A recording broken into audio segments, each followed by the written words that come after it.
Hi friends, welcome back to Jai Cooking Sheila. Today breakfast lunch box recipe பார்க்கிறதுக்கு முன்னாடி நம்ம சேனலை subscribe பண்ணாதவங்க சப்ஸ்கிரைப் பண்ணிடுங்க. பக்கத்துல இருக்க பெல் ஐகானை கிளிக் பண்ணுங்க. வாங்க फ्रेंड्स வீடியோக்குள்ள போலாம். பிரேக்ஃபாஸ்ட்க்கு இன்னைக்கு இட்லி சிக்கன் கிரேவி. அடுத்ததா லஞ்ச் பாக்ஸ்க்கு இன்னைக்கு புளி சாதம். அல்டிமேட்டா ரெடி ஆயிடுச்சு. நம்ம புளி சாதத்துக்கு நல்லெண்ணெய் சேர்த்து பண்ணும்போது இன்னும் நமக்கு நல்ல டேஸ்டா இருக்கும்.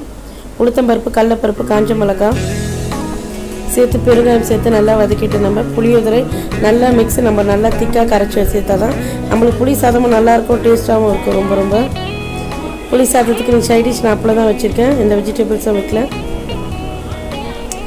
ஃப்ரெண்ட்ஸ், சூப்பரான breakfast lunch box recipes ready ஆகிடுச்சு. இன்றைக்கி என்ன ஸ்நாக்ஸ் பார்க்கலாம். இன்றைக்கி ஸ்நாக்ஸ்க்கு சுண்டல் தான் நான் வச்சுருக்கேன், கேக்கும் வச்சுருக்கேன். எங்கள் வீடியோ பாருங்கள், லைக் பண்ணுங்கள், ஷேர் பண்ணுங்கள், மறக்காம சப்ஸ்கிரைப் பண்ணுங்கள். நாளைக்கு வேறு ஒரு வீடியோவில் பார்க்கலாம். Bye friends.